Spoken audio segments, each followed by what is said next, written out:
In Bleach Thousand Year Blood War, leadership isn't just about yelling orders or swinging a big sword, though that does help. It's about navigating chaos and making decisions that determine the fate of entire worlds. Few series capture the weight of leadership better than Bleach, and no two leaders embodied this more than Yamamoto Genryusai and Shunsui Kyoraku. Yamamoto led the Soul Society for over 1,000 years, defined by unparalleled strength and unwavering tradition. Shunsui, on the other hand, inherited a fractured Gotei 13, and rebuilt it through adaptability and collaboration. These two leaders couldn't be any more different, and their responses to the Wanderreich invasions highlight the strength and flaw of Yamamoto's approach. Today we'll explore why Yamamoto's rigidity faltered and how Shunsui's pragmatism became the key to saving the Soul Society. Before we dive in, don't forget to like the video, subscribe, and hit the bell icon. If you love deep dives into Bleach and anime storytelling, this is the place for you. Your support helps the channel grow, and I'm grateful to have you here. Now, back to the video.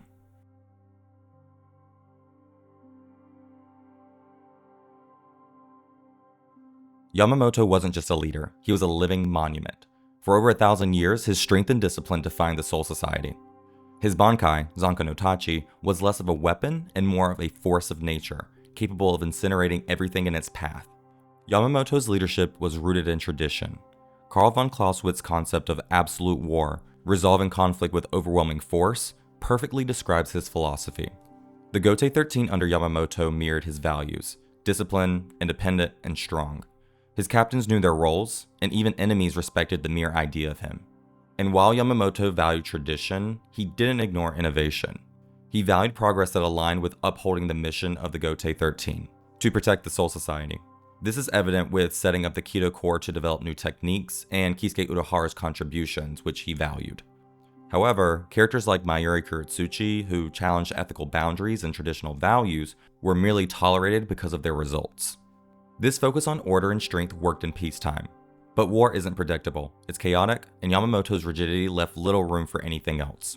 His leadership created a system that couldn't bend, and when the Wanderreich invaded, it broke. Don't get me wrong, personally, I love Yamamoto. He didn't need flashy speeches to command respect. He was the speech. The man's sheer presence was enough to make enemies reconsider their life choices. I mean, when your sword can literally turn the battlefield into an oven, who's arguing with you? But as much as I respect him, his leadership wasn't built for what the Wanderreich brought to the table. And when the invasion hit, the cracks in his approach became impossible to ignore. The first invasion wasn't just a loss, it was a masterclass in exposing every flaw in Yamamoto's system. The Wanderreich didn't just overpower the Gotei 13, they dismantled it, piece by piece. The Bankai theft was the first and most devastating blow. Captains like Hitsugaya and Byakuya, who had built their entire fighting styles around their Bankai, were left scrambling. Byakuya's defeat at Asnot's hands were especially devastating, sending ripples of despair through the battlefield. If he could fall, what hope did anyone else have? The Sternritter didn't stop there. Their strategies were precise, their teamwork unmatched. Clausewitz's fog of war, the chaos and unpredictability of battle, was on full display, and the Gotei 13 couldn't keep up. While Yamamoto's captains fought as individuals, the Sternritter cooperated as a cohesive force, exploiting the lack of adaptability in the Soul Society's ranks. Even Yamamoto himself wasn't immune. True to form, he went straight to Unpack, unleashing his full force of Zanka no Tachi. It was a spectacle, fire and ash engulfing everything. But Unpack had a trick up his sleeve, a decoy. By the time Yamamoto realized the real Unpack was elsewhere, it was far too late. Yamamoto's death wasn't just a loss of a leader. It was the collapse of a system he represented. Clausewitz described the center of gravity as the core strength of an army. For the Soul Society, that was Yamamoto. When he fell, so did the foundation of the Gotei 13. The first invasion wasn't just a tactical loss, it was a wake-up call. Yamamoto's strength had kept the Soul Society stable for centuries, but the Wanderreich showed just how fragile that system really was. With Yamamoto gone, the Gotei 13 needed more than just a new leader. They needed a new mindset.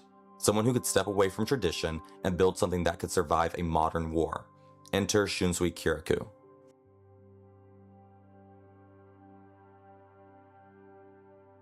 If Yamamoto was a fortress, Kyoraku was a flowing river, calm, adaptable, and willing to change course when needed. Known for his easygoing nature and love of sake, Shunsui might not seem like the most obvious choice to lead the Soul Society through its darkest hour when it comes from a personality standpoint. But under the laid-back exterior was a sharp mind and a leader who understood that survival required flexibility. Shunsui's leadership wasn't about sticking to the rules, it was about knowing when to break them. He embraced collaboration and innovation, encouraging his captains to lean on each other's strengths. Clausewitz said, "The first duty of a leader is to recognize the kind of war they're fighting." Take his decision to have Unohana train Kenpachi Zaraki. This wasn't just bold, it was a step that the old guard never would have considered. For decades, if not centuries, Zaraki's potential had gone untapped because of the fear of upsetting the balance of power. Shunsui, however, understood that to win a war of this scale, the Gotei 13 couldn't afford to leave that kind of strength on the table.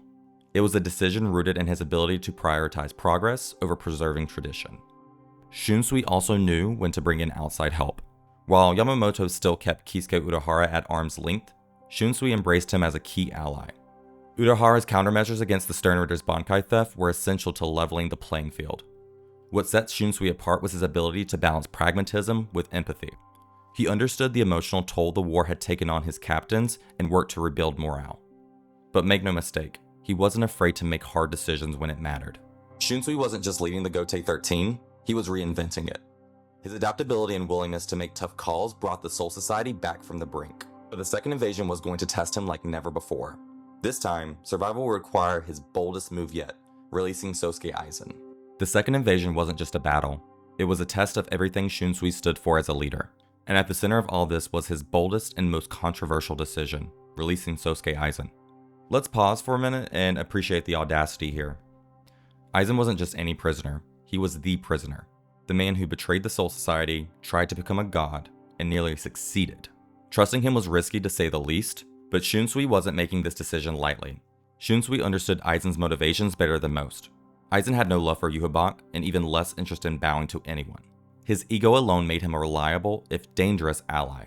When Clausewitz mentioned war is the realm of chance, this perfectly describes this gamble. Shunsui knew the risks, but he also knew Aizen's power wouldn't just tip the scales, it would flip the entire table over. Of course, not everyone agreed with this move. Captains like Soifang and Byakuya, who had suffered directly because of Aizen, were understandably furious. But Shunsui wasn't here to win a popularity contest. He was here to win the war. Aizen's release wasn't the only example of Shunsui's pragmatism. His investment in younger leaders like Rukia Kuchiki and Rinji Abarai ensured that the Gotei 13 could not only survive the war, but rebuild after. Shunsui's leadership wasn't about preserving tradition, it was about transforming the Soul Society to meet the challenges of a changing world.